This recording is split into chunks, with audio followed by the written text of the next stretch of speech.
Gracias por seguir con nosotros. Hoy en el segmento de la entrevista nos va a acompañar Tito López, presidente de la Cámara Venezolana de la Industria Farmacéutica y también vicepresidente de Conindustria. Bienvenido. Gracias por acompañarnos. Muchas gracias. Buenos días para ti, todos tus televidentes. Gracias, Gaudí, por la invitación. Es un gusto. Bueno, terminó el primer trimestre del año y sería interesante conocer un balance de la situación en la que se encuentra la industria farmacéutica del país. Bueno, fíjate, nosotros hemos tenido un trimestre de recuperación.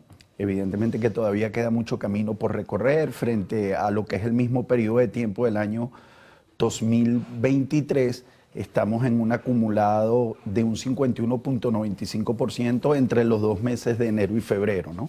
Tuvimos un mes de enero sobre los 22 millones de unidades, que frente a enero 2023 estuvo casi en un 50% de recuperación y un febrero que ronda por el 48%. Inclusive marzo también de seguro que va a arrojar muy buenos resultados, es una recuperación, creo que vamos en positivo en lo que viene siendo este principio de año, ¿no? Bueno, por estas cifras que me comparte, podemos entender que entonces van bien encaminados en lo que a crecimiento económico se refiere. ¿Podemos decir que atrás quedó el desabastecimiento? Totalmente. Fíjate que nosotros hace 6, 7 años, ayer lo comentaba yo en un programa de radio, teníamos entre 80 y 85% de desabastecimiento en el sector. Aquí no se conseguía ni siquiera un losartán potásico. Por decir, hoy día tú tienes más de 9.000 productos en el mercado con sus presentaciones. Tienes mucho más variedad, tienes presentaciones dependiendo si es líquidos, sólidos, inyectables. Okay, tienes mucho más, el paciente tiene mucho más opciones si quiere adquirir un medicamento por 10 tabletas, por 15, por 20, por 30. Precio promedio todavía se mantiene en $3.40, uno de los más económicos de toda la región y yo me atrevo a decir que casi del mundo, ¿no? Es mucho más accesible el medicamento ahora con mayor variedad. Sí, bueno, de hecho uno ve nuevas marcas por allí de medicamentos y eso habla de una recuperación y de mayor presencia pues de estas empresas en el mercado para ofrecer medicamentos. Ahora, ¿cuáles son esos medicamentos más demandados por la población venezolana? Y ya me hablaba de algunos precios, pero quería saber, ¿estos más demandados realmente puede la población acceder a ellos? Sí, bueno, fíjate, por lo menos cuando hablamos de tratamientos crónicos, que son aquellos medicamentos que el paciente no los puede abandonar, que son ya prácticamente de por vida, son medicamentos, vuelvo y repito, muy accesibles, que tienen variedad de presentaciones, que es lo que más ha crecido en el mercado durante el año 2023, y lo que llamamos las clases terapéuticas, que viene siendo los cardiovasculares, son muy demandados, analgésicos antiinflamatorios son muy demandados, sistema nervioso central, metabólicos, que son productos para la diabetes, etcétera, son varios de los que vienen siendo clases terapéuticas que más crecieron en el 2023 versus 2022 y se mantienen en este primer trimestre del año. Ahora, ¿qué hay de los precios? Por lo menos un antihipertensivo, una insulina, más o menos los precios, ¿cuáles son? Bueno, fíjate, tú por lo menos antihipertensivos, podrás haber revisado el mercado, puedes conseguir una presentación por 30 tabletas en $1 o 0.90 centavos de dólar, dependiendo del tipo de medicamento que sea. Caso de productos para la diabetes tipo insulina, es un producto netamente importado, no hay planta en Venezuela que lo produzca. Entonces es un medicamento que tiene características particulares, algunos tienen que ser refrigerados y todo esto, y son plantas especializadas, evidentemente que son un poco más costosos, ¿no? Por su forma farmacéutica como tal, ¿no?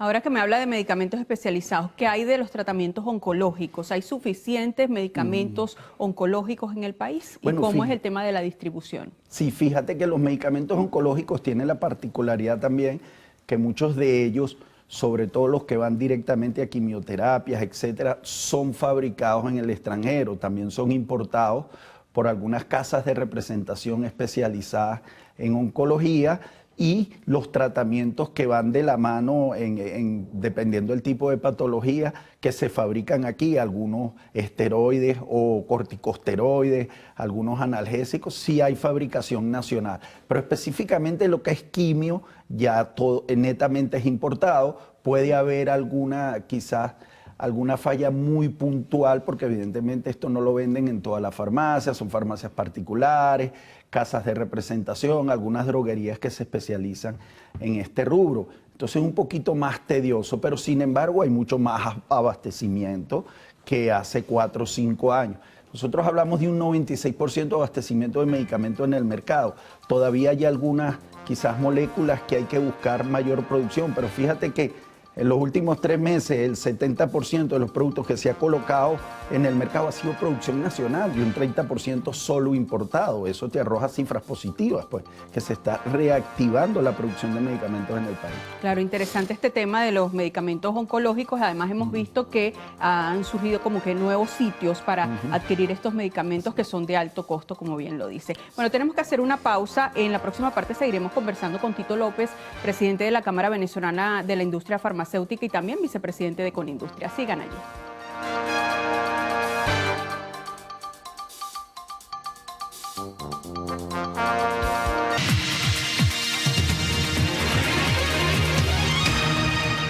Bueno, seguimos conversando con Tito López, presidente de la Cámara Venezolana de la Industria Farmacéutica, CIFARI, vicepresidente de Conindustria. Hablábamos del tema de los medicamentos de alto costo, también hablábamos de un crecimiento que se ha registrado en el sector farmacéutico. Yo quiero saber cómo está la distribución en el resto del país. Esta situación que usted me planteaba es a nivel nacional. Asumo, ¿cómo están esos rincones del país donde a veces escuchábamos quejas de que no llegaban los medicamentos? ¿Qué ha pasado con esa situación? Bueno, fíjate, tú sabes que dentro de la cadena de comercialización y distribución está el fabricante, la droguería o el importador.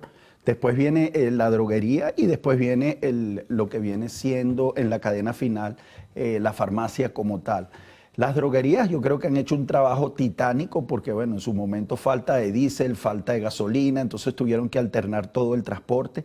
Se ha hecho una buena distribución, las droguerías pueden colocar un medicamento hasta en 48 horas o menos, quizás en algún pueblo aledaño de cualquier ciudad o pueblo remoto a todo lo que viene siendo la capital, pues, de estas largas distancias, ¿no?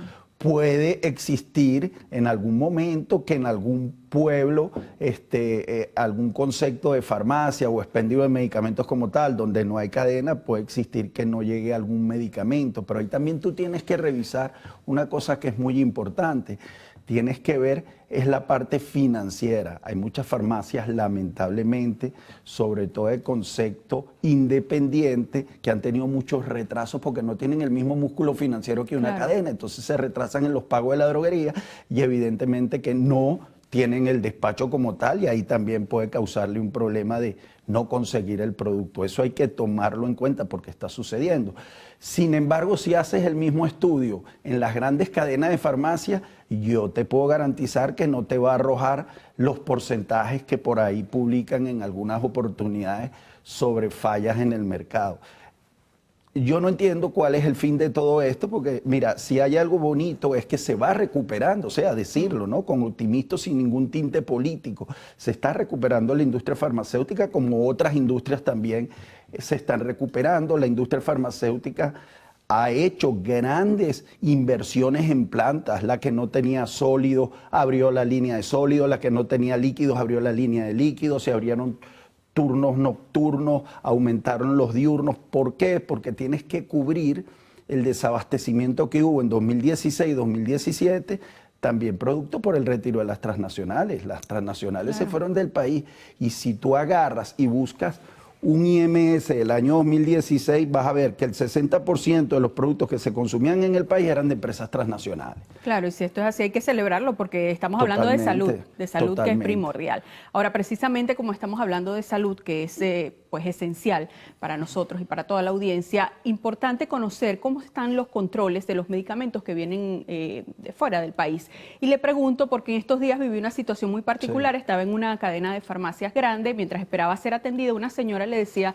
a la muchacha que despachaba, véndame tal medicamento, pero que no sea de la India, porque el doctor me dijo que esos no son buenos. ¿Qué tal está ese control de los medicamentos que vienen de afuera? Bueno, mira, fíjate, no solamente es de ese país que me acabas de nombrar, India, es un país con alta tecnología farmacéutica, que en algún momento pueden haber manos criminales que hagan algún ilícito del medicamento que no cumpla con sus funciones, eso siempre va a estar ahí, ¿no? No es solamente en Venezuela, eso es un problema a nivel mundial. Pero la India es una potencia en producción de materia prima y medicamentos, y si no, pregúntale a las transnacionales, que muchas tienen plantas allá y maquilan. ¿Y por qué entonces algunos doctores dicen no compren de la India? Porque Bueno, no son efectivos. Precisamente porque a lo mejor se han conseguido algunos medicamentos que de repente han sido ilícitos, contrabando, y no han entrado por los canales regulares. Esos son medicamentos subestándares como tal. Estos medicamentos que entran al país tienen que ser revisados por el Instituto Nacional de Higiene obligatoriamente. Tú, cuando importas un medicamento, tienes que entregar muestra de castación al instituto para que el instituto lo analice y te diga que sí cumple con su eficacia terapéutica.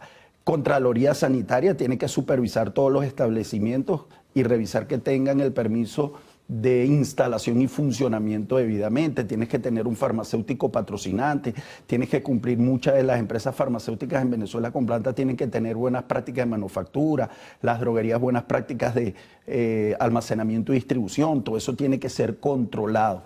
Lamentablemente, hay algunos medicamentos que, bueno, han entrado por frontera, han entrado puerta a puerta, que eso es algo que también se debe controlar, que se ha denunciado en varias oportunidades. Nosotros hemos trabajado con el motor farmacéutico, Contraloría, Instituto Nacional de Higiene y todos los entes de seguridad en erradicar esto. ¿Se han visto casos? Sí, se han visto casos, pero son detectados en el momento y recogidos en menos de 72 horas. Eso se está atacando como tal. Bueno, importante conocer esa información. Casi tenemos que despedir, pero rápidamente un balance de la industria en general, toda vez que usted es vicepresidente de Conindustria, en estos 3 primeros meses del año. Bueno, fíjate, en estos 3 primeros meses nosotros, bueno, vamos a seguir insistiendo en todo lo que viene siendo el acompasamiento con todo lo que es el pago de tributos. Vamos a seguir insistiendo en el IGTF, que se exonere por lo menos la parte en bolívares. Hay algunos sectores que se han recuperado mejor que otros, caso por lo menos, no solamente industria farmacéutica, por lo menos la industria de tecnología también ha tenido una buena recuperación. Hay casos por lo menos que el sector calzado tiene altos y bajos. ¿Cuáles son los más golpeados, digamos, que tienen más retos? Bueno, mira, tienes por lo menos bebidas ha sido muy golpeado por el contrabando, cigarrillos también ha sido muy golpeado por el contrabando. El caso de calzado, que tiene altos y bajos, textiles, autopartes y repuestos también, que son digamos, empresas que han sido muy afectadas porque no tienen igualdad de condiciones en el caso de las importaciones, porque tienes productos que vienen terminados y tienen exoneraciones de impuestos. Entonces, la producción nacional está muy por encima del producto importado, entonces no tienes igualdad de condiciones ahí, no puedes competir con lo importado. Bueno, se nos queda corto el tiempo, ya será para una próxima conversación en la que estaremos analizando todos estos aspectos de interés, por supuesto, para la economía nacional. Tito López, presidente de la Cámara Venezolana de la Industria Farmacéutica y también vicepresidente de Conindustria, nos acompañó en esta mañana. Ustedes, amigos, sigan en sintonía en la próxima parte, el segmento de arte y espectáculos, Lo Actual.